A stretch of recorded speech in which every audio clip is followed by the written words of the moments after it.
Loveline is meant for an adult audience. Loveline may contain sexually oriented content.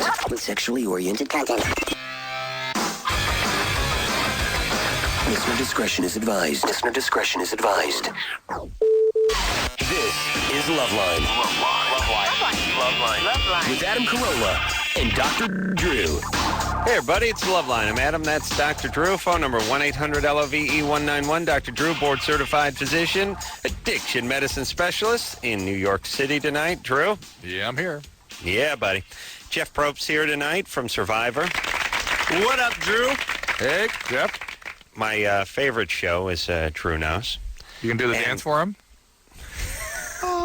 I do the dance every Thursday night in front of the TV set. Although it's tough at the beginning because there's a lot of survivors, and it goes on longer, and I vomited halfway into it last time. But I got my own tribal dance I do, and absolutely my favorite show. And what I was saying last night, Jeff, was I was amazed that you were able to remember everyone's name, especially at the top, because.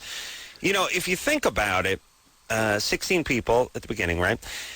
You could remember the 16 people's names in week number 9. Maybe. But the thing is maybe.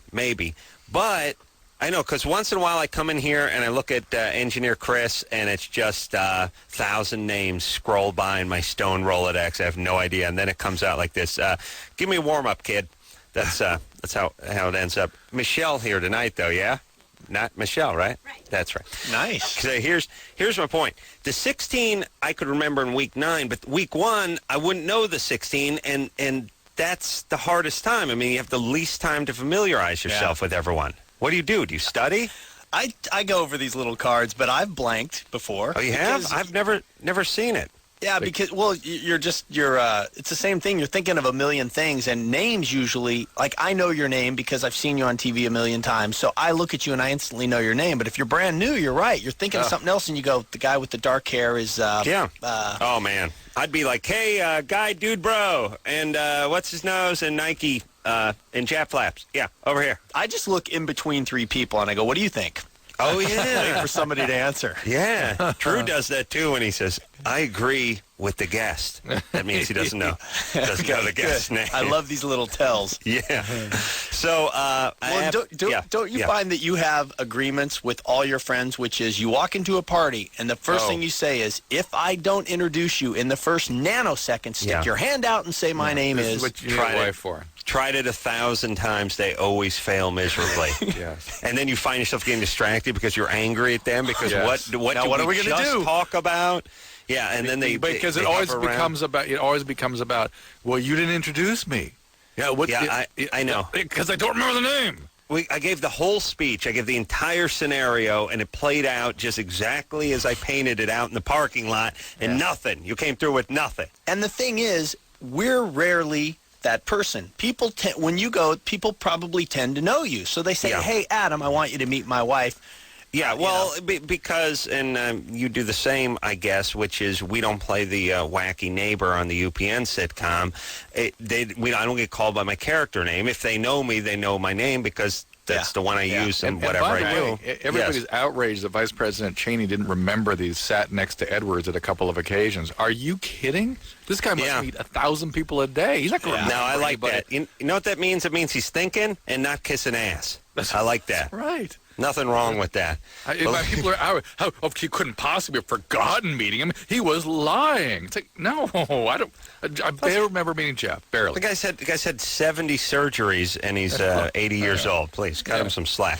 So let's talk Survivor. All right. Yes. First off, they voted off Dolly, the we were all sorry. Hot blonde, so early.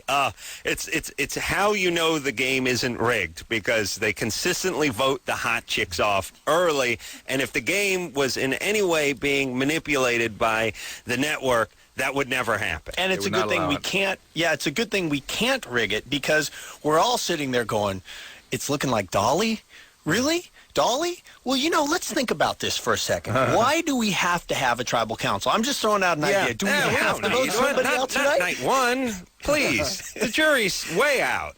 Give her a break. A little sheep farmer, Dolly. I know, with those tight little black shorts, let me tell you. And our cameramen are expert at doing this. You have a balance beam. Okay, we get lucky, and all the girls, instead of walking across, decide to shimmy across. Okay, that's money in the bank. Right. Because now you're prone. Right. So our guys are so good, they can find a shot of Dolly's buttocks, which by itself will never make air. CBS will find it too graphic. But in a nice fluid motion, you come over that butt, and then you go up to Scout, who's, in her 60s, and you end on her face, and we've got a nice shot. Now you got parody. Yeah. Yeah. Parody. Yeah, I know. It's awesome. And I think it was, I don't know if it was Survivor. Is this 9? Yeah. Is this the 9th? Maybe it was the 7. A lot of sack and boob, and it's essentially guys. It's essentially you doing an obstacle course in a hotel towel. Yeah. I mean, that's basically what half of it is, Drew. Just tiling everything out, and some of it in positions that weren't flattering even for attractive people, and these were fellas. And guys never look good naked. I mean, that was the dumbest thing on Survivors, when the 3 guys in the Pearl Islands dropped their shorts thinking they were studs, and they looked like idiots. Yeah. Yeah, that's bad time. The sack is not. It's really the least attractive part. Not on a man or woman, but just in the animal kingdom. Even into the insect world and the invertebrate world, Drew. The sack is... Cylinderates have nothing on the sack. It is. It's an invertebrate, isn't the sack? Because I look at it as a separate being. Well, it has a mind of its own, yes. Thank you. Yes, it does. All right, so Thursday nights, 8 o'clock on CBS, and a big earthquake, which I thought was an earthquake with a volcano, or a volcano that caused an earthquake. That was just confusing editing on their part. What do we got? I think the volcano was going off because the world was shaking. But the volcano's going off all the time. Wow. That thing just is going. But we had this 5.7 earthquake, and there's one person was being interviewed for one of those reality quiet moments where they say, so-and-so doesn't know it, but they're going to get it tonight. And that was our best shot, because you really see. And then you start seeing the coconuts falling, and then you got all these faces, and we all felt it. We were at a challenge waiting on them to get there, and the entire ground just started. Really? Yeah, like you're in L.A. Were people worried about a tsunami or something of that effect? We weren't, but they had a cyclone through there, I think, 2 months before we got there and wiped out the place. Now, where are you? I think I asked you this last time, but you're always in different places. How far away are you from the camp? You're at a camp, essentially, right? Well, we had, on this one, we kind of just took over this little town, Fate, and so we were in 3 different makeshift hotels. Right. I was at one, some of the crew was at another, some of the crew was at a third. So we're a ways from them. We're a long ways away. Right. There was a lot of driving this time, actually. We would drive out to a challenge area and either have the challenge there, or we'd drive out to that area, then get on a boat and travel out to another area. So it was long distance. How much work? The locales are so exotic and so exquisite, and so you would never get a chance to go there. I mean, it doesn't seem to be on any travel agent's docket. Right. So what an opportunity, number one, and what an experience. But number two, what is a day like for you there? Because it's not a challenge every day. I have a question before you. That's a good question, but one brief one before you get onto that. Difference between a cyclone and a hurricane. You mentioned a cyclone came through there. I think cyclones are hurricanes that take place that hit trailers. Is that what it is? That's tornadoes. Tornadoes are hurricanes. Yeah, what is? But they have cyclone fencing in the Midwest. I have no idea. I only know I got there and they said a cyclone came through here. Are you in? I think a cyclone may be a twister, Drew. Are you in the southern hemisphere? Yes. I think cyclones are hurricanes in the southern hemisphere. Oh, really? Yeah, that's I think good. that maybe. I'll look it up. Please do. Okay. Now, so what is a take your sweet what's a time, day please? like? Here we go. No, that's good. But what is? I mean, I'm sure there's something to do most days, but if there's not a challenge and there's not a tribal council, if there's nothing for me to do, right? I go diving. Oh, really? Yeah, you I'll told us sit this in my last room and time. sleep. Yes. Yeah, Awesome. So you don't. There's not a bunch of prep for whatever. There's prep. It's No, there isn't. Okay. There is prep. I get it. No, there is some prep in that you're always prepping the show and the challenges and stuff like Sure. that. And while we rehearse you're them. diving and beating off, you're prepping. Yeah, I'm the same porn. way with this show. You know what? This is the first time I have ever downloaded porn directly from an internet site where I didn't bring it with me. Oh, yeah. But I would travel with a steamer trunk full of porn, and I would have, like, backup and a generator. Would Next time. Yeah, you don't want to get caught out in the No, wilderness. and our internet connection's so damn slow, I'd have to start it at 8 a.m. and come back at 8 p.m. to get like 3 minutes. Wow. Yeah. Wow. Yeah, well, I mean, it's called Survivor. It's You're living off the land, my friend. But It's ultimate challenge for me. And this was an island full of not the most attractive locals. Yeah. Well, I saw the we can't judge. All cultures are beautiful. I saw the one guy who was going to help, who was going. This was last week. It was really amazing, by the way, Drew. Which was the survive. They do the reward challenge, and it's usually some blankets or some fishing tackle or hopefully some food or something like that. And this time they win a large black man. and it's like, what are you going to do with this big black guy? And it's like, he's and he's native, and he knows how to survive off the island, and he'll teach you guys for 24 hours. He'll show you the ways of the land. And I looked at my wife and I was like, fine, please give me a picnic basket. I don't want this dude here. And this guy was amazing, Drew. He showed him, what plants to eat, how to do this. He took bamboo and he whacked it up and he made it into like a bed for like a mattress. Wow. I mean, did you see the first thing? Crazy. The first thing he did, how he scaled that tree, the palm tree. He walked up a tree like a bat, upside down. He was hanging down. It really was impressive. Toes wrapped around the thing. I swear to Christ. And one other thing he did is he took a coconut, he held it in his palm, and he did 3 quick chops, and he took off the top, and he was drinking. Yep. And after that challenge was over, the challenge finished, and they all left, and he was getting ready to go over and be with the women, and I said, hey, show me the rock star move on the coconut. Right. So he hands me his machete. I take the first hit and slice my hand open. Blood's gushing out. No. It was a 6-stitch deal, and it just reminded me how easy that guy made living out there look. Yeah. Barefoot, running around. We're running up a tree, Drew, not shimming, just ran over the tree. Adam, though, do you think that when everybody first saw that, and this guy comes out, he's wearing basically a loincloth. Yeah, it looked like he had a boner, actually, when he first walked out, because it was sticking up. It was like a garage door that got stuck halfway open. Like, well, hey, that's my Dar's question. got a boner. Doesn't everybody first I turned to my wife and said, they're going to get raped. Yeah. All 7 of these chicks getting raped tonight. That's all you're thinking. He'll show them the island. Yeah. Put their face right in the island. Hold still. Yeah. Oh, my God. Hey, maybe you get a sand crab while I'm raping you. Whatever. Yeah, that's of course. Oh, was that what you're talking about? It's the first thing I said. And they're all And like, he's going to the women's tribe. I know, and they were like, Dar, and they were crying when he was leaving. They sang him a song, like a hymn. It was powerful, Drew. It was very powerful. So we did rape them all. Yes, evidently he did. All right, so a big earthquake tomorrow night, and a volcano going off, and now, are you there for how many more days than the 32 days? 5 or 6. About 5 or 6. As little as possible. Right. So it's really month and a week for you tops. Yeah, pretty much. about 6 weeks. Yeah. And going in and it's an improv. I mean, it's not scripted, obviously, and there's homework to do. But when the tribal council's going or the challenge is going on, I mean, you don't need a teleprompter, you don't need any cards or anything. Yeah. I mean, it's a great gig, It's a great gig. Drew's right. There really isn't much prep you can do. Right. You can think through some things, but I've thought through them enough. I got a pretty good idea, and I'm involved in casting, so I know these guys. Yeah, right. It's mostly what their personalities are like. Procedural stuff that you have got just completely greased. Yeah. You know what I mean? Right. It's the procedure of the council and stuff. You can do that in your sleep now. So yeah. it's actually. Yeah. Well, I was going to say living around that a little bit, just making it more fun. Yeah. Yeah, it might be nice to have a comedic voice on the show.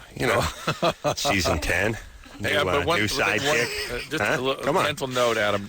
No calls tonight. There can be no calls. You are not to take any calls tonight. Oh, really? No calls. Really? No You calls. think No calls. Hold on, Jeff. You think you can tell me what to do from no 3,000 calls. miles away? I do not want to take any calls. Yeah? Well, how No about I go to calls. the phones right now? How no, about? no.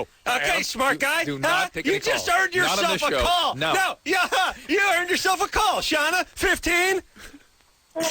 Well, you're on Loveline now. How do you like me now, Drew? I'm so like mad me. at you. I'm so mad. Yeah. You want me to take another call? Keep talking. No. Keep talking, big man. Sean? Oh, man. He tried this last night. I was talking about high school football for like 15 minutes, and he was really into it. And so he was so into it that he was like, even though he'd heard the story a lot, he was like, I want to hear the rest of the story, so don't take any phone calls. I was like, don't tell me what to do. Don't tell me what to do. I'm going to the phones. You know what I'm saying? We know who's in charge. Yeah, absolutely. The guy with the button. Phone call. Do not talk to Shauna. Do not talk to Shauna. Shauna? Yes. Yeah. Okay. All right, Drew? Any questions? Yeah. The Hefe is in charge here. I'm the Jeff Probst of this island. Do you understand? Yeah. Oh, yeah. All right. Go ahead, Shauna. There's going to be a party on Halloween that I'm going to hopefully go to, but I'm kind of debating.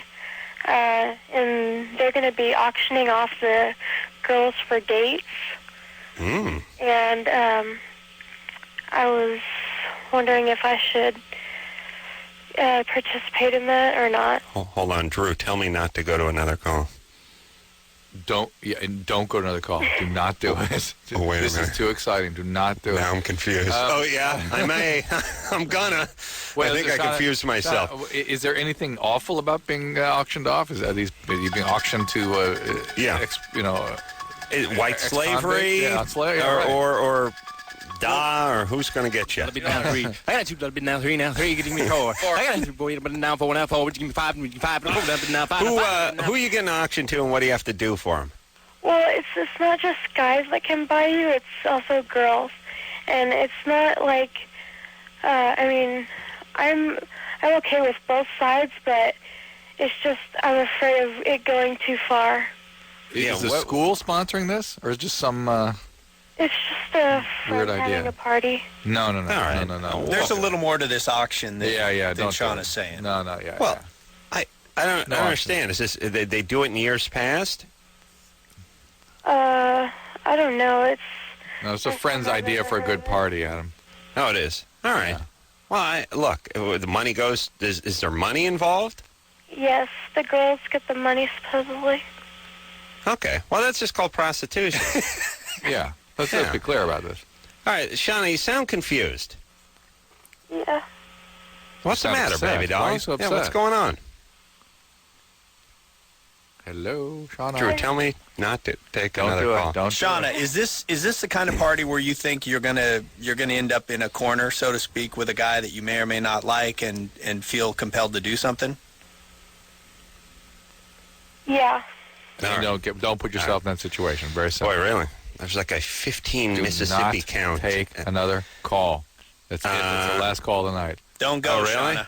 Because I was going to talk to Jeff, but now that Drew says don't take another call, I might just take another call. How about that, Drew?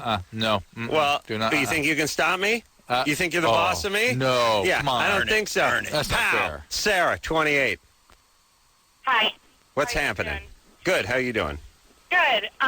So basically the situation is this. I found a tape in my ex-boyfriend's VCR of me sleeping.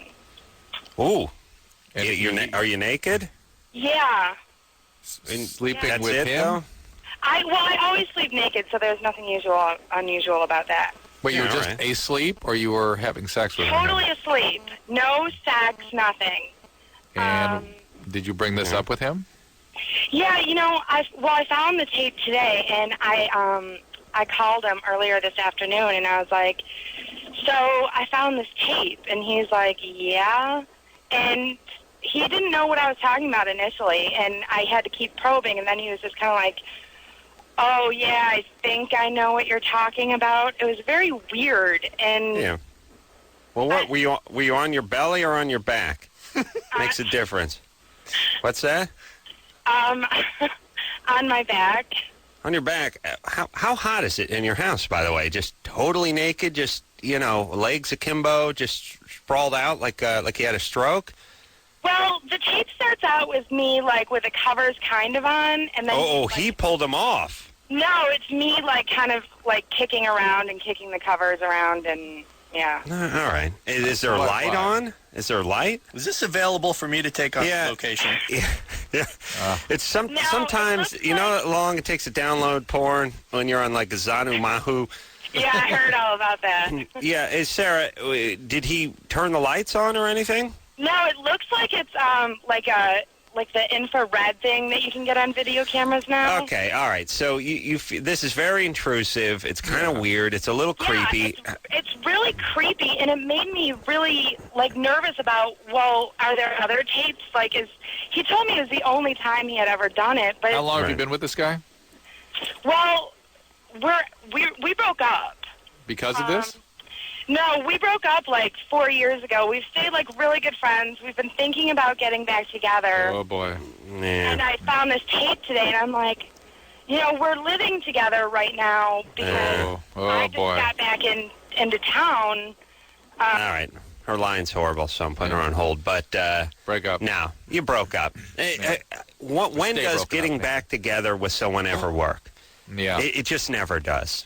It never does, especially when you break up. Why is that? It really doesn't. It really doesn't, because there's a reason why you broke up in the first place, and that's what you needed to listen to. And the reason you got back together is because things didn't work out.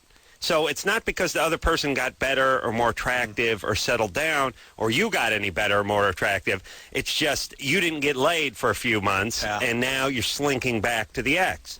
It doesn't work. I disagree with that. That's usually the way it is, but sometimes it's not that simple. No. What happened, Drew? My wife and I broke up for a period of time, and it was because of me. Well, you weren't done banging candy stripers. And I kind of settled down and kind of figured things out as we went along. Yeah. Let me translate. He got syphilis from his last candy striper, and he really was gut check time.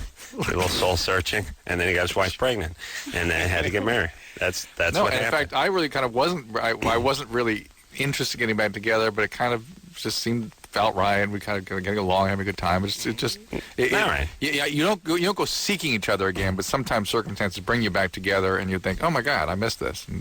Here's the thing, though. Even looking at her thing on the screen, made a secret videotape of her sleeping. Can she trust him? Every time you ask yourself that question, you already know the answer. Yeah. And we talked to tons of people that are like, I think my boyfriend's cheating, but I'm just not sure, or vice versa. And it's like, how can you be with someone and you don't know if they're cheating? I mean, if you have to ask that question, I agree with Jeff, you're in the wrong relationship. It doesn't mean they're cheating because you have to ask yourself that question. It just means things aren't going the way they should be, or something's up with you. And Jeff Probst here tonight, yes, from The Great Survivor. I see no end in sight for the Survivor. It's impossible. How could it end? I don't know. If it as many locations as there are, as many crazy, great-looking people as there are willing to do this, as long as you don't get gored by a yak. And I could always, I step in. Whatever. We would do something very tasteful the very first episode. Great. I'm picturing a wreath floating in the ocean and some somber music, and then me going, "We can't live in the past. Let's move on." Yeah. Jeff would have wanted us to move forward. I like that. I like that you would think of me. Yeah, a little bit. I would definitely. The first episode would be very, very touching, and then immunity challenge. Let's go. That's the way he would have wanted it. All right, Jeff is here. We'll take a little break. Drew in New York City, and we'll be right back after this. Yeah,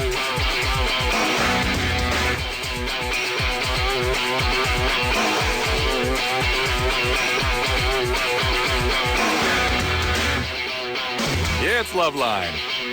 Adam Carolla. Jeff Probst. All right. Drew, you there?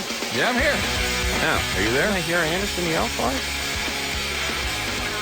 Yeah. We on now? I don't know. I believe you are. I heard Drew talking. I did the intro. Michelle, you may want to push a button or slide something. Yeah. Hey, everybody. Crying out for you, Adam. Adam. Drew, can you hear me? I hear you. You hear me? No. Anderson, can you hear me? Interesting. No. I'll be Drew.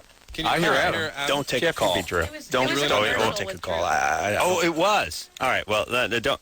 I don't want to take a call. Yeah. No. Nobody tells me. No By the way, a calls. cyclone is a hurricane in the southern hemisphere. That's- Jeff didn't know that. I can hear Jeff. But Drew You know what? did. I looked up Yeah. cyclone, though, and I got... All right. Are we starting the show?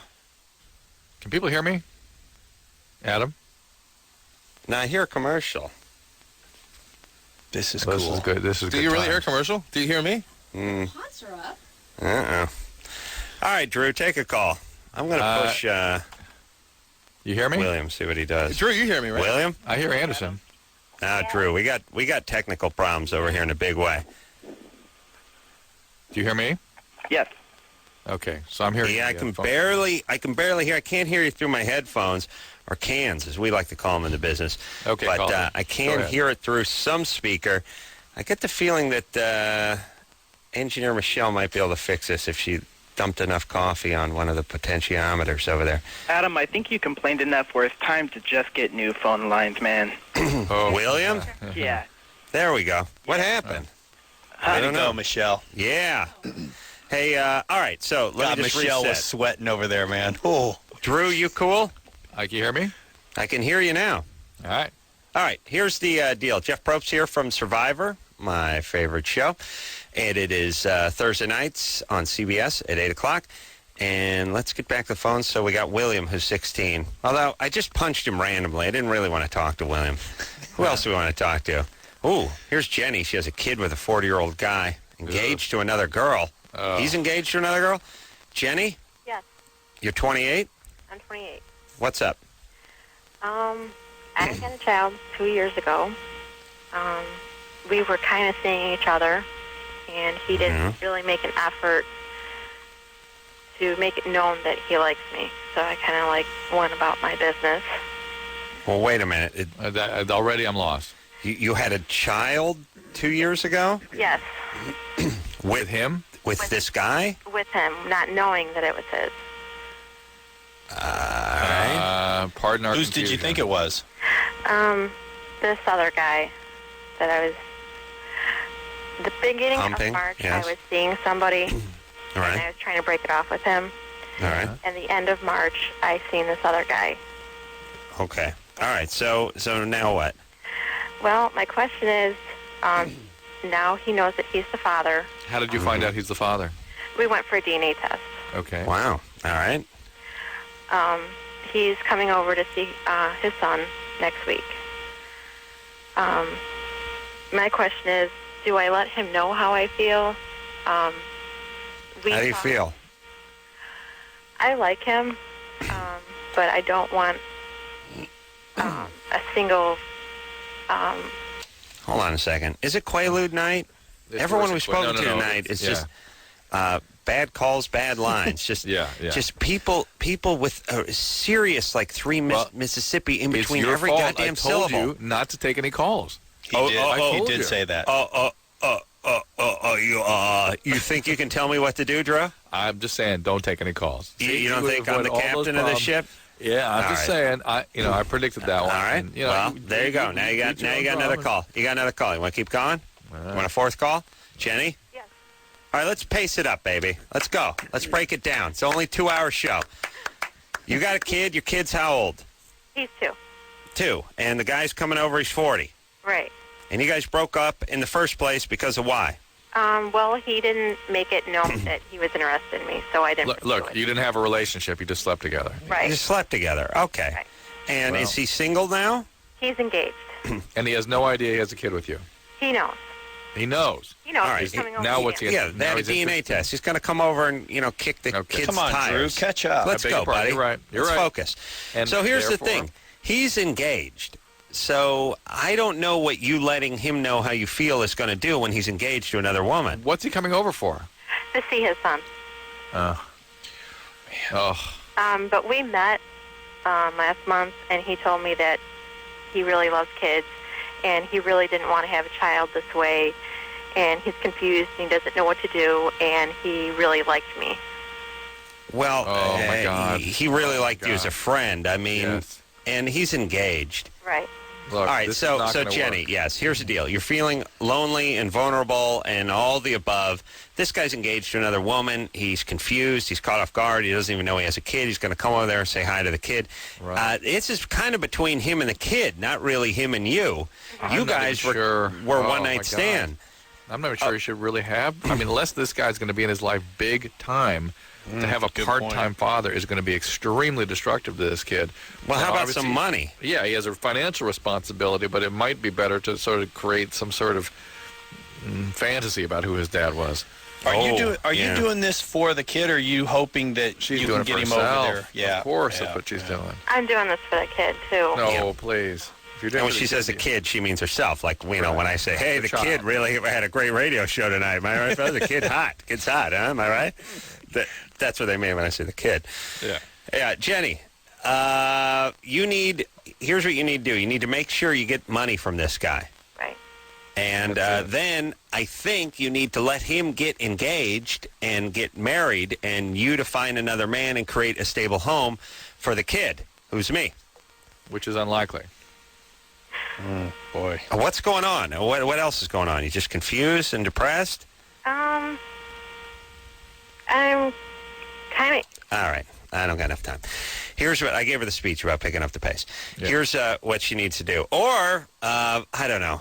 It doesn't seem like Jenny's going to be the world's greatest mom. Oh, no. I'm No, worried no. about the kid. I'm very worried. Okay, so here are the priorities. No more kids. And see if you can get in a stable, realistic relationship with an available guy who can then be there for the kid. Not Yes, guys sir? you're obsessing about. Just somebody you can create a stable, boring life with. Simple That's life. right. Write it out, and hopefully you'll be taken early. Here, I got one for you. What? Speaking to the kid, name this band. The kid is hot Oh, tonight. that'd be a little lover boy. Come Right on. on. I've done that song in karaoke form like 700 times. Okay. I did that song so I'm such a bad karaoke singer that we used to have big karaoke parties over at Kimmel's house, and I would do The Kid is Hot Tonight or Hell is for Children by Pat Benatar, Nice. which is really not a dry eye in the house. and one night, it would be one of these things where, we'd be eating dinner, having a few drinks, send the kids to bed about 10 o'clock, and then the karaoke would start up. In the middle of Hell is for Children, Jimmy's daughter, Katie, was probably about 9 at the time, came down the stairs crying. Make him stop, Daddy! Stop! It's like tearing. Kids get like frustrated, and they're young, and they just had a bad dream about probably some guy with a megaphone yelling at them or something. Literally bawling her eyes out as she came down the stairs yelling, make him stop. Oh, No decorum. No decorum. This is why you don't come around my house. Yeah. Oh, Drew, I came around your house. The kids were naked. His Oh, there kids were two naked. there. Really? They were two, but they were still naked. And jumping off the And jumping architectural off the furniture. I was worried that they were going to get hurt. Drew had turned his back to the children, didn't seem to care about their welfare. It was very distracting. I could barely eat. So I just sort of swore off the visits. When is it not okay to be naked anymore? What ages? Yeah. Drew, what is the age where you got to put some underoos on? Well, you put it on, 2 is when they're throwing it off, but around 8 to 10, they suddenly get incredibly modest. Then Yeah, so it's gotta go what do on you again? mean? Oh, mine said, I'm in the bathroom. Keep the door locked. How dare you? Okay, so that's They're good, outraged. right? Yeah. Yeah, but then what about swimming? Like, because, they'll hit the pool up until about 10 naked, right? No, maybe about 7. Yeah. No, 7? No. It really, the stuff really, it comes on strong, the modesty's part. Yeah, but what age?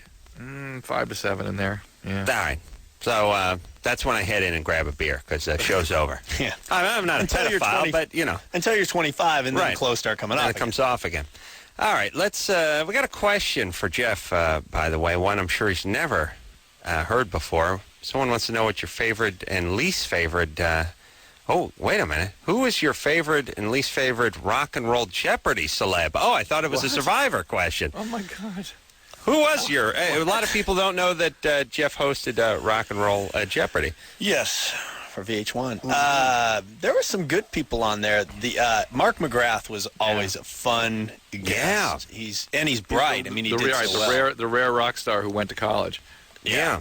Yeah. Now he's extra. He's an extra. He's on Extra. How fun is that? He was great. He was like the grand champion on the show, right? He never lost. And you know who else was really funny was Joe Walsh, because the idea of taking Joe Walsh and putting him in a game in which he not only has to read a question but then tell his brain to push a button that will light up it ain't never going to happen. And after the first commercial, he had nothing. I don't think he had even woken up. No, I mean that was like a Saturday Night Live sketch, Joe Walsh on that show. It was like Sean Connery on the Saturday Night Live version of Jeopardy. Yeah. Like he cannot form a sentence, and right? he said, he goes, there's just a whole 10-year period there I don't remember. Oh, and my God. You knew he was serious. Right. There's a decade lost. Right.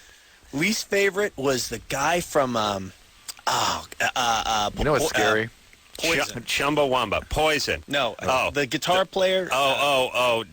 DeVille. Yes. Yeah. Yes. All right, I'm Drove me. We got CeCe DeVille. Yeah. Yes. He wouldn't shut up, and he had this voice like this he thought was so charming. Right. Super like shut it. Brooklyn-y, kind of just crazy voice and obnoxious, right? I think he's been on this show. All right, so that's your least favorite. Yeah. Who is this? Oh, you didn't even introduce Hans. me. My name's Hans. Hey. Hey, Hans, what's happening? Not too much, man. Thank you for answering my question. And I had another one for Dr. Drew and for your guest. Do you make any kind of, allowances for people that are on medication if they're on Survivor? Like if they have some kind of like blood pressure medication or something? No. Are they allowed to take that? No. They're probably going to be ruled out of the show, though, right? Yeah. They're screened out. Yeah.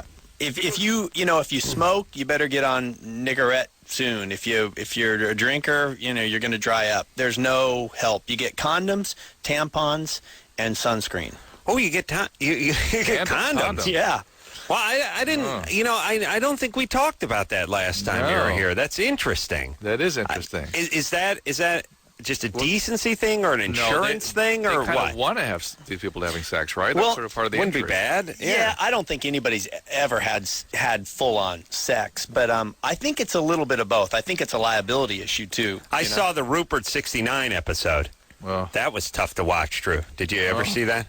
Oh, yeah. Him and, he was on top of Johnny Fairplay, and it was almost unwatchable. What was was this? You're probably back at camp beating off or downloading some porn or doing some spearfishing or something, but you got to watch the show once in a while. It was controversial. I don't remember Very this. controversial. Yeah. Big Rupert on top of Johnny Fairplay. Yeah. Nice. I love Johnny Fairplay. Yeah, he's great. I don't know where the hell he is now, but I miss that kid. That guy is a classic jackass. He is absolutely what he appears to be. You want to punch him. Yeah. But you want him to get back up because you want to talk to him some more. And then hit him and again. punch him. Yeah. Yeah, and what about how often, by the way, for the something like the All-Stars? I mean, I think it worked incredibly well, and people were into it in a big way, right? I guess. You don't like it? I didn't like it. Not pure? I just don't think you can play the game with all that personal baggage. These guys now know each other, and guys like Hatch or Colby, those guys have no chance because people are irritated that they were so popular. Right. Rupert would be the first one voted out in the next All-Star. You think so? Yeah. Oh, there's so much envy about Rupert right now. Really? Interesting. Oh, you're America's favorite. Oh, really. interesting. So you're gone. Yeah. Yeah, I agree with that. On the other hand, it's really fun. It's to watch a game like it's like your team when you know your players, you know. Yeah. And it was really a good idea. And I don't think you would do two in a row, and I don't think you do one every other year, but certainly 4 or 5 years from now, you could pop another one out. I really think we'll be on 4 or 5 years from now. The show, barring, something horrific and a lawsuit, I don't see it ever going away. It's almost, it's then like again, I don't see that not happening.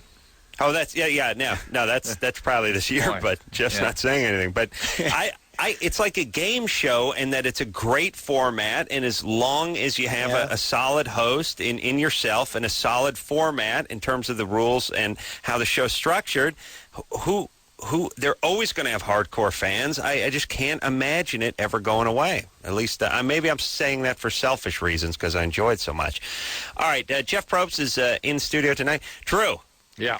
Have you ever heard me kiss this kind of ass? I'm amazed. Jeff, Thank you. Sir, who, Anderson? Yeah. Drew, tell me to stop kissing ass. Yeah. Stop kissing ass, Adam. No, not going to happen. Don't stop kissing ass. No, don't stop. Well, keep it up. Keep it up. Oh, Do yeah? not stop. Oh, yeah? Well, now I'm confused, you idiot. I'm just going to kiss ass to play it safe. All right, Jeff, loosen up the belt. We're going to take a break. Okay. Drew in New York, and we'll be right back after this. Hey, everybody, it's Loveline. I'm Adam. That's Dr. Drew out in New York. Drew, you're back tomorrow night, yes? Yes. Jeff Probst in studio tonight. Yeah. Best gig on television. Next to this one. Remember, this one's not on TV. But, this is a great gig. Sarah Rue, who is, you know her from barely making a, what the hell is that show called? Yeah, Less Than Perfect. Sarah Rue. Sounds like a snack cake. Sweet as sugar, that girl. She's going to be in here tomorrow night, and Jeff in here tonight. Survivor, 8 o'clock, Thursday night. I will be watching tomorrow night, seeing the big earthquake. And what else is coming up? You can't give away too much, but you did drop some nice little tidbits last time you were in here. I think you talked about the shark. You talked about the shark a little bit. I think you talked about something coming up. I think it was like 3 episodes from where we were, and I remember, anticipating that. Any monumental stuff coming up? Any tips? Anything? Not really. It's funny because last season there was a lot of promotable stuff, just big things you could promote. Right. There wasn't this season. It's a really good season, though. It's the best time I've had out there, just personally, because I like these guys so much. I just like the group a lot. And in typical Survivor form, you can't help but get dicey, Right. By week 6, 7, it's starting to heat up, and it's a great finish. It's one of the best final tribal councils I think we've had since season 1 or 2. Oh, really? Yeah, where everybody that got up had something interesting to say or ask. They delivered it well. We got a good response from the final 2, and it felt like we don't know who's going to win. You better have an answer, because I'm telling you right now, I'm going to vote for one of you two, because so many times the final tribal feels like, it's just, come on. You're right. Well, a lot of it, sometimes it's just sour grapes where people are, Drew, you'd love it because I know you hate people and the human condition, ironically.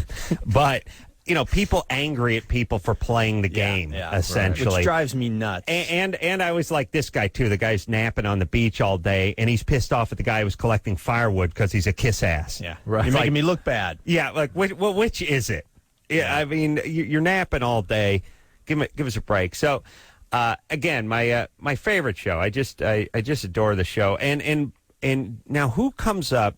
And I don't know how much because you got to start running out of obstacle courses and games and all this crazy stuff you're doing. Who comes up with that stuff? Well, there's a department. I mean, there's 2 guys in particular, John Kerhofer and Dan Monday, and they're the challenge producers, and that's their job is to go surf or go, and say, hey, what about No, you do. You have to be baked to come up with these kind of things. Yeah, and they're good. Not only do you have to conceptually come up with them, then somebody has to be able to sketch how you're going to build these, and then somebody has to build them. You think of some of the things that have been created out there. Yeah. We have a maze this season that is a vertical maze. And the way it came about was John, the head challenge guy, said, I don't want to do a maze. We've done a maze 6 seasons, 7 seasons in a row. I don't want to do another maze where we have cameras and we look. And so Monday started thinking, and he said, what if I just invert it and I make it go straight up, a maze that's a vertical maze. And it's like it's really cool mousetrap. Right, and you're actually climbing and doing it? And I think it took a month to build. It is really cool. Yeah, and it's not only is it built, but it's sort of Disneyland built. It looks, it's not a bunch of plywood from Home Depot. It looks like a shipwreck. Yeah. Hey, yes, you need to kiss more ass and take fewer calls, okay? No calls, kiss ass. Oh, okay, well, I'll tell you what I'm going to do then. Do it. Bro, not going to kiss his ass, and you know what? Going to the phone, Stroh. Oh. Any other suggestions? Anything else? What do you want me to do? Not punch myself in the head? Say the word. I won't punch myself in the head. Don't punch yourself. Don't do that. I just hit myself in the head. He did it. I whacked myself in the head. You want me to not hit myself again? Don't do it. There you go. Now who's got brain damage? All right. Where am I going, Drew? I'm taking a call. You're not taking calls. James. Yes. Your penis is discolored. Yes, I was circumcised in March. Uh-huh. And I went in for, like, the follow-up treatment, and it was discolored, and my doctor's like, oh, don't worry about it. And a month later, it's still discolored. Yeah, are you a dark-skinned person? No, I'm white. What happened? Wait a minute. Why'd you get circumcised in March? Well, I was having infections and stuff, so I just He was planning it for May, Adam, but they moved it up a couple ways. But, yeah. All right. Here's the deal. When you have irritation of the skin, it can either hyperpigment or depigment.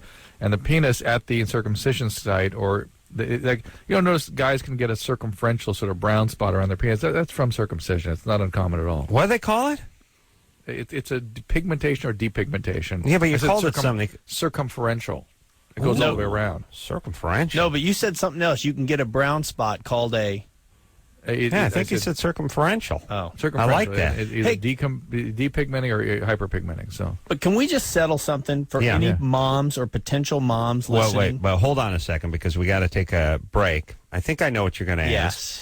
But we will. I think it's going to be a question about should you have your son circumcised or not. You should. Well, hold on. Drew's with you. Drew's firmly in the lop-off camp.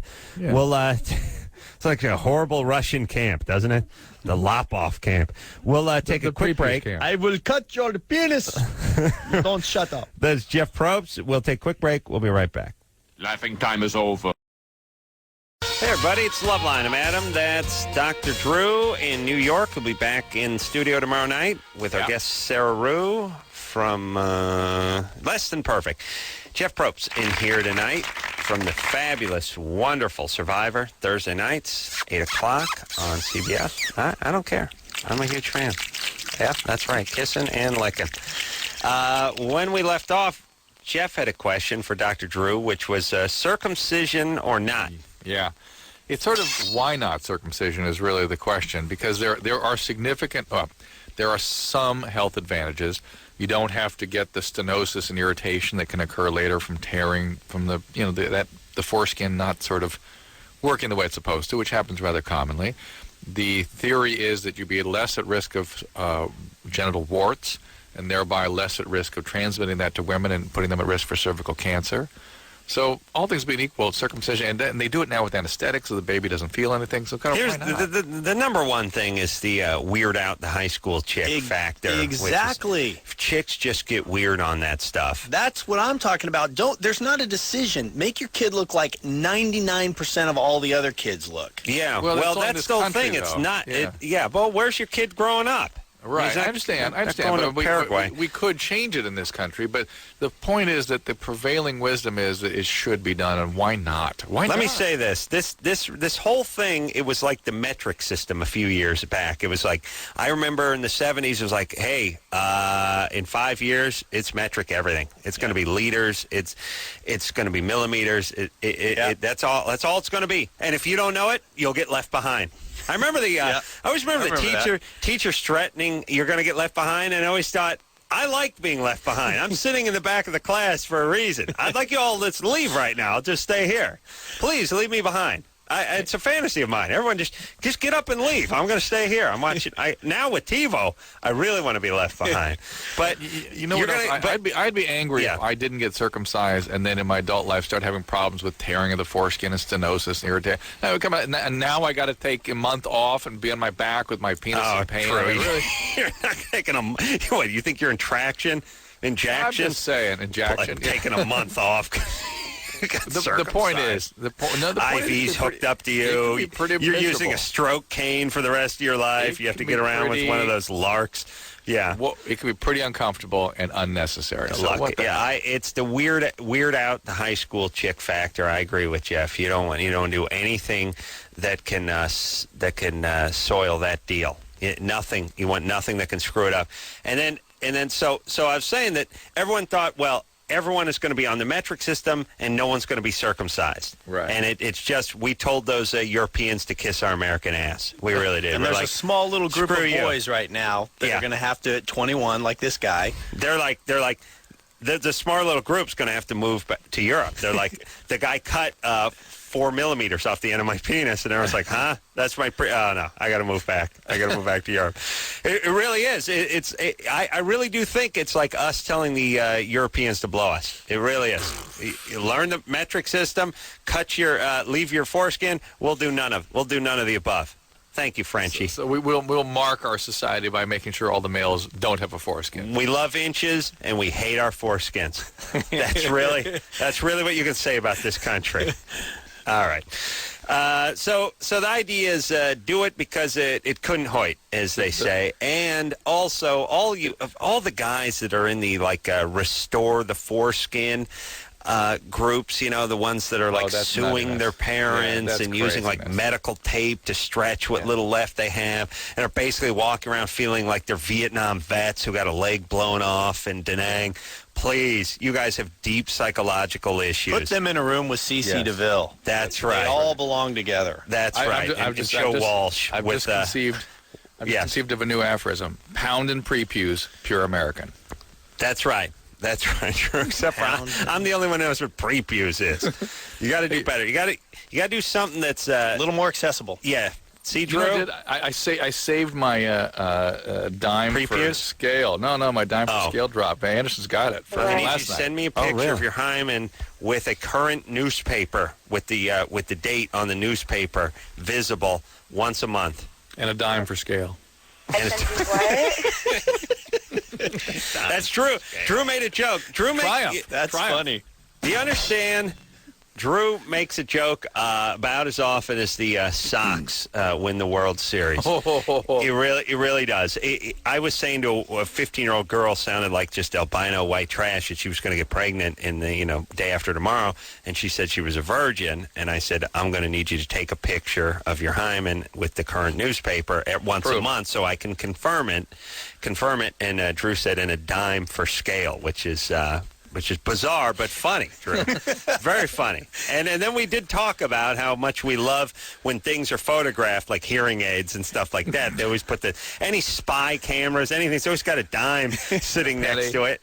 And I just like them to use something else. And I'm not sure what it is. Maybe a Pez dispenser or something else that small. Well, but see, that varies. I need something of uniform size to let me know how small that cell phone really is, but no more change. All right, let's get back to the phones and speak to Megan, who's 20. Megan? Yeah. You're 20. You're bisexual. Mm-hmm. You're Mormon. Well, was Mormon. Well, I'm still struggling with, whether or not to go back to church, because it's kind of hard to go when, you're feeling one way and then the church is screaming another thing at you. You Mormon? And I technically, yes, I'm still in the books. I haven't been going. 100%. 100%, Adam. That's a drop of Dr. Drew saying, are you Mormon? Are you Mormon? Engineer Anderson plays. It works every single time. People answer the drop every time. Yeah. Yeah, it's actually, they answer the drop more than they answer you, Drew, if you think about it. I think about it every time. They seem not to hear me when I'm actually speaking, but that drop they hear every time. Yep, I didn't hear what you said. Yeah. Let me talk to Cyber Drew so I can understand what he's saying. So, Megan, are you angry? Are you angry? Listen. Quiet. Oh, wait a minute. That's Drew's listen drop? Yeah. Megan, are you angry at your parents? They haven't exactly helped. So, yeah, I mean, I understand and I totally support what they believe, and I, in great part, believe in a lot of it myself. It's just that one aspect that, what one aspect? What's the question? Well, she's just angry. Yeah, you're just angry at your parents. That's why you're bisexual anyway. Eventually you'll tell them and they'll be shocked and you'll have completed your mission. Yeah. They know. Mission accomplished. Oh, okay. Well, then you're done. Well, your parents tried to foist their retarded religion on you. You got angry at them and you decided to go down on chicks in order to F with your dad. So fine. Now what? Well, the thing is that I miss a part of that. I miss a part of, the stability and the beliefs and the spirituality, and I've tried to, capture those parts of myself in other ways, but it's not the same. You know what I mean? Well, the church will, if my understanding is correct, they will have you back. They'll harp on you for your behaviors, but it's not like they'll reject you because of it. They don't reject people that have been drug addicted. They don't reject people. They'll try to change you, That may be uncomfortable, but they're not going to reject you. Well, why even bother? I mean, you're going to hell anyway. You know what's interesting, I mean, Adam? look, I'm no theologian, but I know I'm going to hell, and I'll see you in hell. Think about this. This is interesting. Yeah.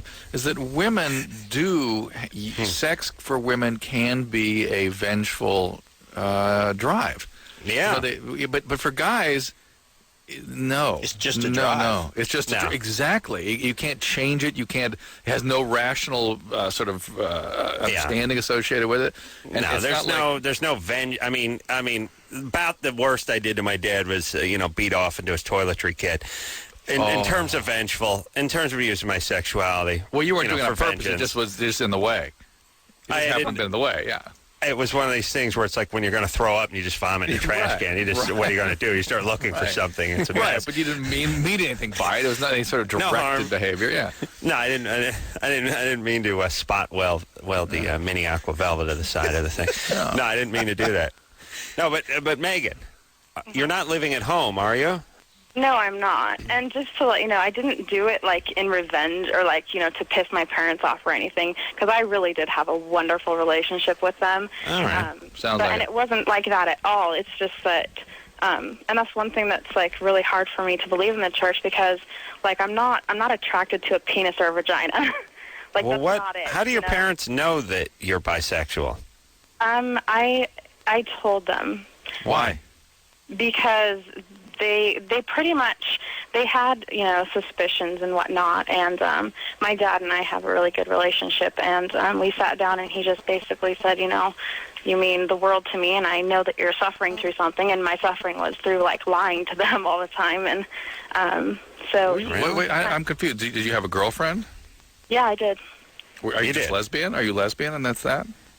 No, and people ask me that all the time. I wouldn't consider myself a lesbian because I don't want to limit myself like that, because I'm sure some... All right. We get people like this on a bear when we're doing Survivor casting, and you'll get into a conversation like this where, and if you grill them long enough and interrogate them hard enough, you do get to the truth, and it's rarely what people are saying, what they're fronting.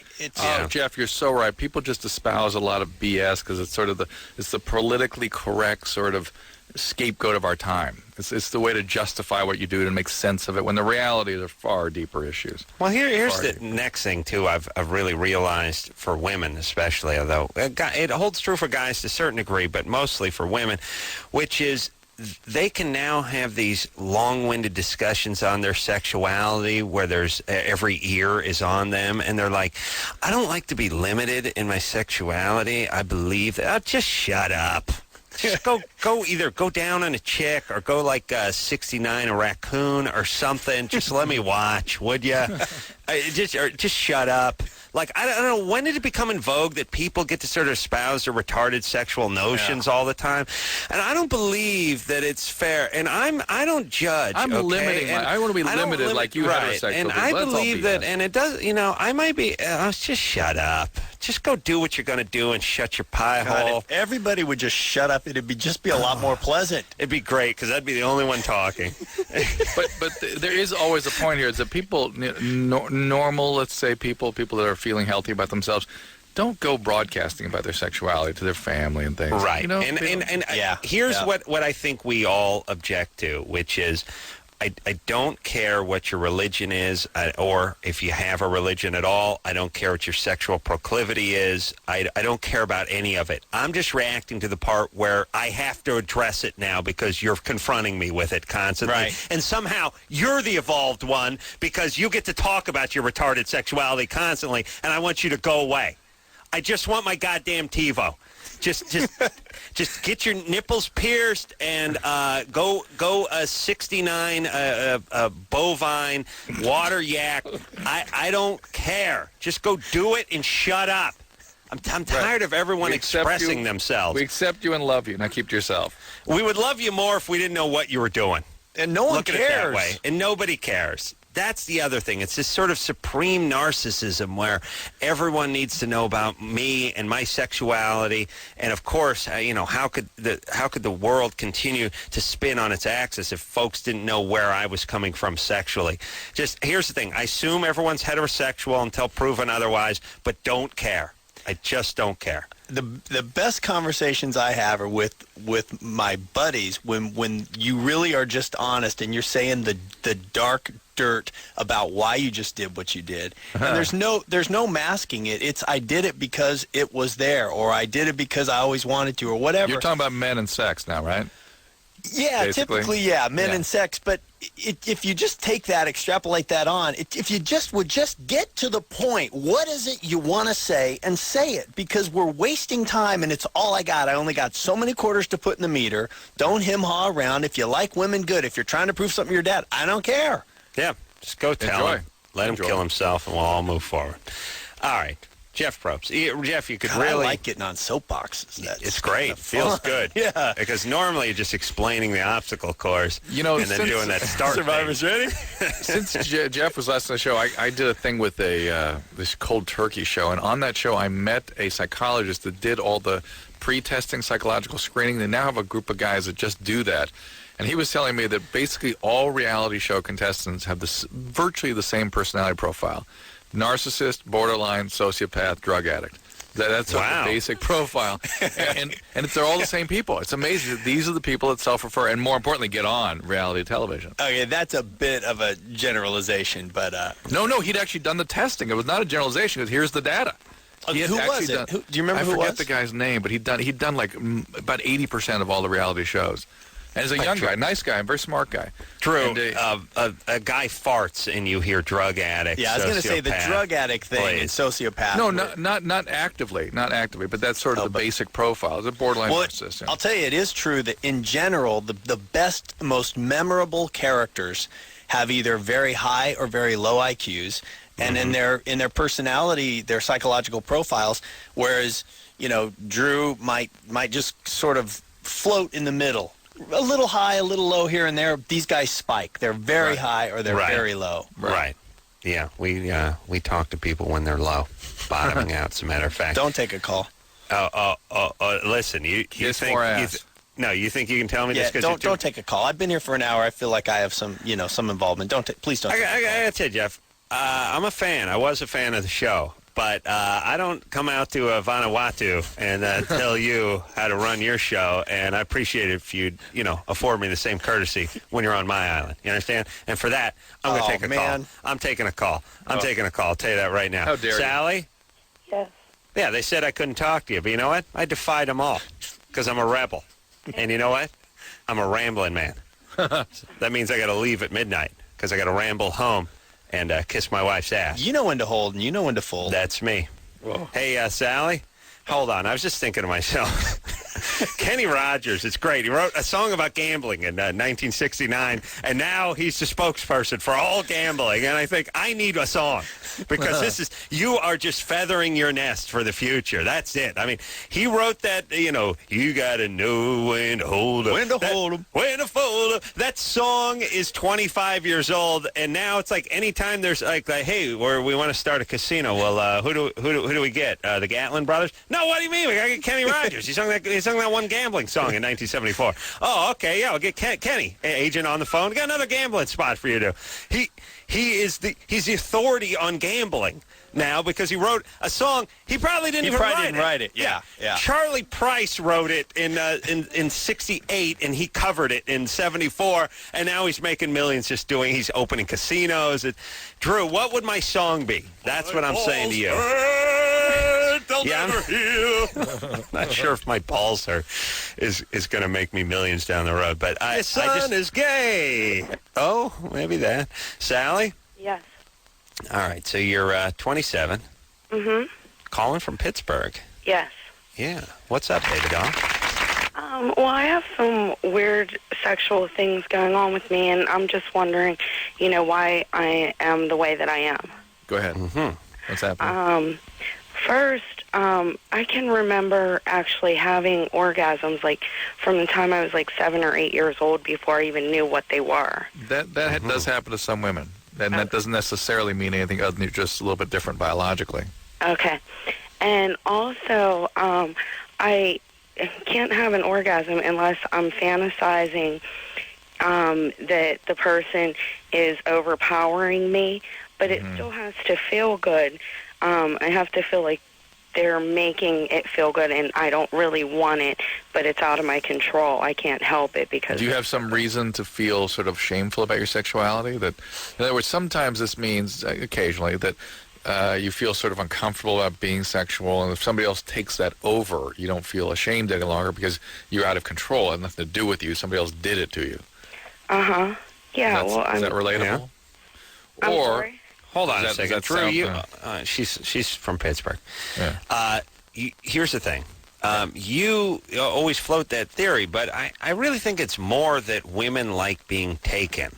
And that's a fantasy that women have. Right. There is a natural tendency for that, but if she's bothered by it and it's a fetish, then it's sort of like, that's in the sexual abuse range. That's maybe shameful about sex, maybe, shamed about it in some way, and maybe just what? If I was feeling shameful about it, I mean, I'm in a relationship with a guy I've been living with for 7 years, and, I'm completely comfortable sharing this with him, and he knows about this. All right. Drew, can you... Go ahead, Jeff. I have a question. Can you fantasize about a scenario so often that it just becomes habitual, that's what you need, Yes. It's a fetish then. It's a fetish. And that's what fetishes are. They're ways of distancing yourself from difficult feelings. And yes, while she feels comfortable superficially with her sexuality, the part that is uncomfortable for her, she escapes by turning it over to him. He takes me. It has nothing to do with me. He just makes me feel this way. And that's Sally? the part where she's uncomfortable. Sally. Yes. You sound depressed. You having problems? You've been with a guy for 7 years. Are you married? No. Why not? I don't know. It just hasn't happened yet. He's not interested in getting married. Yeah. Do you have kids? No. Oh. Okay. Well, that's good. And what's wrong? Is life going okay? It sounds bad. Yeah, I mean, other than financial problems. Were you abused growing up? No. Okay. No, I don't. Were you shamed in some way about sexuality? Was there sort of a hyper-religious environment or anything like that? No. As a matter of fact, my parents were always very open about it. Even when I was growing up, my dad told me that that any questions I had, I could ask him. How old were you when he said that? Oh, I don't know. I was probably pretty young, actually. Were you exposed to sexual material at a young age? Yeah, I can and he could also be very crude in how he explained. Yeah, see that becomes creepy. That becomes really almost a sort of sexual abuse of sorts. If you're exposed to materials like that for kids before the age of 12, and discussions and overt sexuality can be very, very traumatic. Yeah. What? She saw pornography or something? I don't know. I was just thinking and about of course, my grandma used to walk around nude. Oh boy, it really. But you see pornography at a young age. It becomes shattering. You become frightened close my eyes. I can see the gray pubes. I can see them. I swear I can see them. Is this another case of what we were just talking about, though, that Sally knows the answer? If we'd have pressed a little further and just said, what is it? She's got to know what the deal is. Well, the deal is she saw this traumatizing material at a young age, and people don't, however, really realize what's happening to them. They distance themselves from the experience, and then it becomes sort of implicit in their behavior and their memory systems and how they act out their sexuality. And they're not really aware of it anymore. It's just how how their sexuality emerges. And this is the case with Sally. In Adam's case, he's because of the trauma about the pubes, he has to focus up top, and he became the big top guy. Well, I like a busty woman. Right, and that takes your eyes away from anything below, and so you're not so traumatized anymore. Yeah. I want them to wear a diaper. The question Sally wants to ask, I think, is not why, but how do I change it? All right, Sally? That's my psychic ability. Okay, you sound depressed. It sounds like your childhood was less than perfect. It also seems like you're in a stagnant relationship. You've been living with a guy. You've been with him for 7 years. Seems like you'd like to get married and move on with things. I suggest either he S's or gets off the pot. I suggest you actively do something about your financial situation, like get a better job or get a little job training or something like that. And then thirdly, maybe opening yourself up to looking into your past just a little bit and not saying that your dad was sort of euphemistically an open guy or not uptight, but maybe more like he had a couple beers and got out of line, at least verbally, a few times. Yeah, would say stuff that wasn't sensitive to how it affected a young girl growing up. That's the reality of what happened here. All right, let's talk to Dan real quick before we go to break. Has a question for Jeff, which I'm sure he's heard before, but ask again. Go ahead, Dan. Yeah, I was wondering, this is for Jeff and Adam, if Jeff, has Survivor ever planned on having a celebrity Survivor, and if so, Adam, would you do it? Go ahead, Jeff. Yeah, well, in the beginning we did. After season 2, when it was really big and it, beat Friends and it was the most watched show, everybody was talking about that. And the problem was lining up schedules with actors who have little hiatus windows, but then they get a movie and they can't promise they'll do it and all that.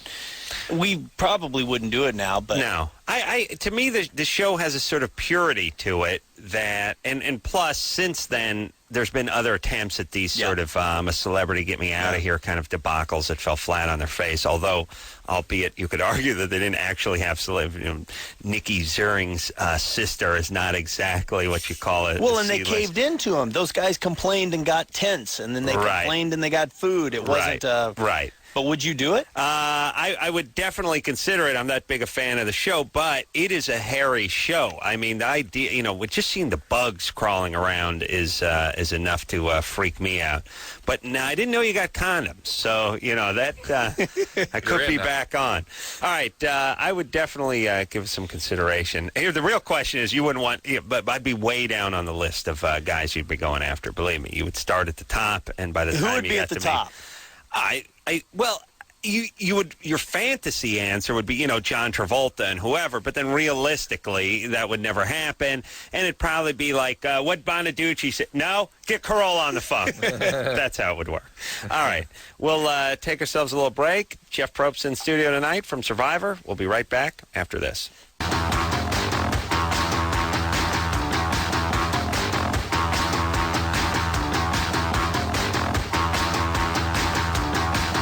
Hey, everybody, it's Loveline. I'm Adam. That's Dr. Drew back in studio tomorrow night in New York City tonight.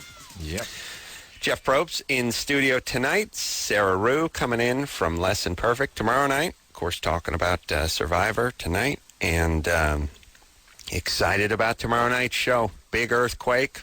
5.9. And I don't know what there is to knock over on that island. Coconuts. But coconuts. I just love to see that Nauru guy run. What's his name? Da ran right up he ran up the tree, Drew. Like a squirrel, he ran up that tree. I mean, I don't know what it must have just been like nothing but black ball sack to anyone who was underneath him. I know that sounds crude, but an eclipse of sack must have been, because I remember the Rupert Johnny Fairplay thing now. What happened? Where they went down went down the netting type of thing. I told you. Yeah. I told you. Get to it, Ronnie. Oh yes. 29. How you doing? Good. What's up? How you doing? Well, I just wanted to call, and I was talking to the screener earlier. I don't believe him already. Well, you do, Drew? I believe him. I just don't like him. That's true. I know you don't like him. All right, Ronnie, go ahead. I've just been waiting for a long time, and I just got to my house. I'm outside of my car talking with you guys. Okay. What's the question? Okay. I just got back with my. She's actually a mother of my son, and we were apart for a couple of years, and we were very sexual before, and just for other issues we separated, and I went, I was out of the state, and I'm back, and so anyway, we're back together. Florida. We had a threesome. We had we just. Whoa! That's you, your girl, and your son. No. No. Oh, okay. Well, no, you're uptight. Why did you separate? Why were you apart? Well, I had to go out of town for family. And no, wait a minute, stop. Yeah. Why did you break up? Wait a minute, it's all night with these calls. I know, but listen. Get to it. Jeff, I like Jeff because he doesn't like survivors. He doesn't like Loveline callers. He doesn't like anybody. He's angry. I like that. We could hang out, just yell at people. You and I should just drive around while I yell at people while we're on the road. But here's the deal. He's saying why did you break up with this one? Well, Drew, you know what it's like. You have relatives on the East Coast. You got to visit them for like a Memorial weekend. You break up with your girl. You get a divorce, right? Exactly. You go out of town. You see some relatives. Right. Sure. So what's the deal? Why did you break up? Okay. We broke because we were young. We were just young. We were young when we got together, and and you didn't want to be with her. You decided you were done with her. That's fine. Why did you can come out and just say that at the beginning? You wanted to leave. All right, so you left, and then you decided to come. Here. You decide, please, honest, what we're looking for. And then you came back, and then how long have you been back with her? We've been back with each other for about I don't know. I'd say about 4 months. And immediately went into the threesome thing. No. This was just over the weekend. This past weekend. All right. Well, that's the end of that. That's going to screw you up. Who is the threesome with? With a friend of hers from work. She's a male. No, a female. No, female. Who wanted it? Well, we talked about it, and she's looking for trouble. She is looking for trouble, and he's open for anything, and she's looking for trouble. So yeah, right. All right. So she wants most erotic and most threatening experience simultaneously. Really? What's the reason to get married, Jeff? Ooh. And what she's doing now is I notice she's just calling her more. When she's like home or we're out somewhere, and she's calling her, or she's vice versa. But I don't know if I should just be worried about it or just kind of go with it. And all right, listen, Ronnie. First off, do the kid a favor. Give it to like some hyenas. Throw it into the hyena cage at the zoo and give the kid a shot at a decent childhood. Would you please? You two knuckleheads raising this kid. You're 29, for Christ's sake. I mean, we're good parents, though. I mean, you're the best. None better. Yeah. You've left for how many years? That's every parent should leave for numbers of years, especially the dads. No, nobody better. I was out of town for a couple of months, and that just kind of put the icing on the cake. But I've always been there for my son. Sure. Someone's got to hand you a towel when you're banging someone from work. Another guy who knows the answer to his question. Yeah. So listen, Ronnie. Who needs the show? Should I be worried about the calls? Or you may be right. Hey, Ronnie, look, here's the thing. You're 29. You sound like you're 21. Get it together, brother. This relationship probably never was meant to be, but unfortunately you have a kid now. So you have to both, on behalf of the child, start acting like people that are, a couple months from 30 rather than just getting out of a summer camp in 14. For the love of Christ. And she clearly is into a lot of chaos. She's mad at you, and she's threatening you with this relationship with this girl, which may or may not be real. Who knows? Ronnie, knows? All chaos. You must sell something for a living. What do you sell? Yeah. I actually just help people with their finances, believe it or not. Really? You're not selling You don't anything? sell financial products. What's that? You don't sell financial products. Yes, I do. Okay. All right. There's something, you're a salesman because you're one of these guys who has a rap. You ask a question, then you give the answer for it. You're going to screw the kid up. And by the way, is it a girl? Boy. It's a boy. Oh, it's a boy? Good. Yeah. They'll just be a gangbanger or something. Girl goes right into pornography. All right, Ronnie. Get it together. Stop acting out. No more threesomes. No more threesomes. That's it. And focus on your kid. And look, we hear this rap every night. It's like I go out. I'm a raging alcoholic. I'm a heroin junkie. I just turned over a Circle K. I lit a bum on fire. I'm a great parent. Look, first off, you can't be a great parent if you're a horrible person. There's no such thing. I was just thinking that you've got to be a great person, and you've got to be able to sustain in a great relationship. That's what makes a great parent. That's it. I'm a rapist. That's it. Drew, no, that's it. Everything else is evidence of you not being a great parent. Yeah, I don't know. And by the way, so according to your logic, the guys who give to the March of Dimes and work the 50-hour weeks and volunteer down at the homeless shelter are horrible parents, or do they get to be great parents too? Is everyone's a great parent? You're a junkie. You're whoring out your wife. You kicked a puppy and put the M80 in the ass of a kitten. But great parent. Oh, great. Great. Now I got to go to a Klan meeting. Great parent. Got to go to. I'm going to swingers club with my old lady. Great parent. I'm banging my the bejesus out of my secretary. Great and parent. she's handicapped. Great parent. Great Great parent. I just ripped off a guy on a car warranty, but great. I moved to Florida for 3 years. Moved to Florida, ignored the kid. Yeah. Oh no, great. I'm great.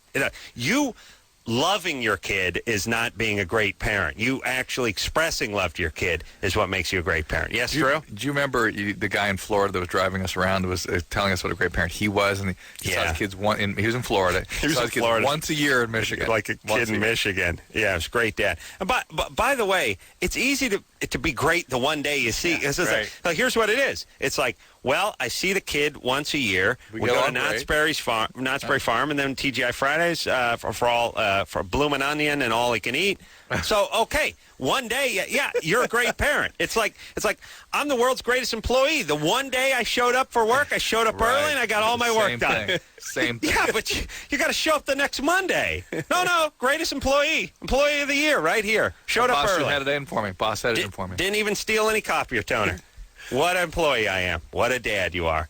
Please, and by the way, who are you assholes talking to, for Christ's sake? Would you listen to yourselves? You live in Florida. Your kid lives in Michigan. You're a great dad? Or maybe their logic is, well, I'm an alcoholic and I'm sexually abusive, so I'm a great dad by staying away from my kid. Maybe that's it, Drew. Maybe that's the twist we don't know about. I think the real twist is that their father was a physically abusive alcoholic, and therefore they would have rather had the dad be absent, so they're going to give that gift to their child. Right. I'm giving you the gift of absence because I can't beat you from Florida. Fantastic. All right. That should be the Florida bumper sticker, by the way. You can't get beat from Florida. Welcome, deadbeat dads. All right, let's take ourselves a little break. Jeff Probst. You can't beat our deadbeat dads. Yeah, that's good. Yeah. That's maybe not it's bad. That's catchy. Florida, come for the waffles, stay for the deadbeat dads. All right, we'll work it out, Drew. Jeff Probst here from Survivor. That is CBS on Thursday nights, 8 o'clock. Big earthquake episode tomorrow night. We'll take a quick break. We'll be right back after this. Hey, everybody, it's Loveline. I'm Adam. That's Dr. Drew in New York tonight. Going to be back in studio just in time for Sarah Rue tomorrow night. Yeah. Jeff Probst in studio tonight. Big fan. Woohoo! I forget. I get caught up in listening to the show. I'm sitting in here and just like I do every night, listening to you guys dispense advice. Jeff admitted during the commercial, Drew, that he listens to the show before he goes to bed at night. No. Yeah. I listen to this and I wake up to stir, and I will admit it. Yeah. It's true. You're gay. This is the last thing he does before he takes the choker off. And did he wear the choker for you tonight? He's wearing. It's not the tight. I like the tight choker, but this is just sort of the. I think it's the one with the roach clip on it that CBS doesn't let him wear on air. It's the marijuana leaves. But the last thing he does is listen to a little Loveline. God bless you. All right, and for that you get a plug. Survivor Thursday nights. Woo. Yeah, Thursday nights on CBS. Big earthquake one tomorrow night. I will be watching. I can guarantee you that. All right, hey, so guys, real quick. Yeah. Can I ask a question of Jeff, perhaps? Whoa! Sure, now wait a minute. This has never happened before. This has never happened. But I listen and watch the show every Thursday. So I always wonder how much of those the challenges are edited down. How long those things actually take. Yeah, some of them are edited down quite a bit. Some of the challenges will take 20 or 30 minutes, and you'll see, a 3-minute challenge. It just, the ones that are underwater, some of the times it takes them forever to get out to the water and back, or, canoeing. But because you can tell they're just dying at the end, but I mean, there's no way that they could die that much in 3 minutes. So I was wondering. Thanks. Yeah, that's a good point. Yeah, some of them go on. I'd say the longest is usually, 30 or 40 minutes. I just like the guys. The gig that I want is the test guy. Yeah, the guy. They show the feet on the balance beam. They show the guy. But you know what? I think I told you this. We hire these young interns. I think you said. Yeah, basically interns, and their job is just to break the challenge. It's a great job. And will you modify it on the fly? Like you have a guy 20 years old. He's athletic. He's got good coordination. You set up the obstacle course. He does it. it's a little too easy, or he can't make it over a barrier. You'll just go ahead and modify it a little bit, that's right? what we're doing out there for the week before the challenge. Tweaking it. And the it's amazing, too, that they're able to get the sort of parity with the women versus the men, because you'd say, well, the ladies don't stand a chance on this one. First off, they've won most, or at least the first couple challenges, and then secondly, they're a little bit better at the puzzle solving and balance and things like that. So it's kind of interesting that you think it's a foregone conclusion that these guys are going to win, and oftentimes don't. And the guys are heavier and start arguing. They got a guy with a fake leg on this year, Drew. Wow, cool. Yeah, and he is very agile. He's amazingly swift and good on his feet. Yeah, he moves well. All right, you ready to keep rolling here, Drew? No, do not keep rolling. I'm gonna. You can't stop me. Grace? Uh-oh. Yeah, that's what I like. Every single call has been bad quality, hasn't it? Yeah. All right. Grace, you there? Yeah, I'm here. All right, what's up, baby doll? Where are you calling from? Your cell phone? Yeah. All right. You just pull over or something? She's rambling. Yeah, pull over. Pull over, yeah. All right. You ID, please. you just hooked up with your female friend? Yeah. Well, we made out. I don't know what you want to call it, but we made out. You just and, kissed. I'm living with my boyfriend right now. We've been dating about 7 months, and ever since, well, not like every time we have sex, but there's been quite a few times since I made out with my friend that I've been, like, imagining that it's either her or a different girl. Are you mad at your boyfriend about something? No, I wasn't mad at him. Like, we weren't, like, having the best time, but... What's the problem? What's going on there? I don't know. Well, like, I'm just afraid that, I don't know, I'm kind of concerned that maybe I'm a lesbian and I don't know it, or What's going on with your boyfriend? What's the Who problem? cares? I got a better question. Look, that's the issue. All right, but we're not going to get to that. Why? Look, you said things are not going well with the boyfriend. What's the problem? Well, I don't know. Like, we just haven't been getting along too great. Why? All Describe right, Drew, that. What does please. that mean? Please, Drew, would you go smack your head against a locker so you could get something done? Yes. It'd be better and more gratifying. Yes, it would. By the way, when they invented lockers, who knew they were going to take such abuse?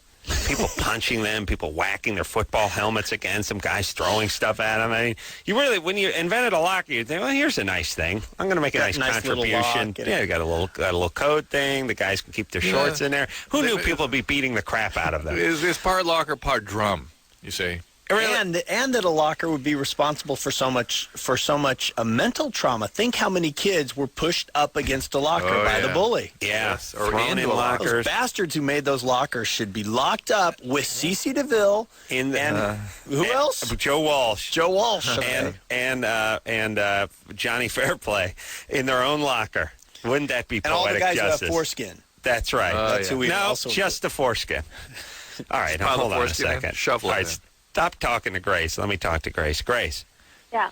When you fantasize about being with the girl when you're with your boyfriend, how do you explain the penis? You know what I'm saying? Well, yeah, I know, but, like, I just imagine that it's like a strap-on or something like that. Oh, really? Wow. Yeah. Hey, Grace, is making out with your female friend, was that cheating? He he thinks it would be. That's why I haven't told him. He doesn't know that it even happened, but he considers it cheating, but I don't. How do you know? Did you happen to bring it up to him to test him? What would you say if?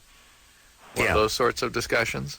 Yeah, and he, like, his ex-girlfriend, it happened to him with her, and he broke up with her over it. Okay. So, look, Grace, I think maybe this relationship is done. Yes, that's you're angry. You're having fantasies about women. You are cheating, albeit it's not egregious, but you're, being intimate with other people. Heterosexual women commonly retreat to women when they're being brutalized in some fashion in their relationship.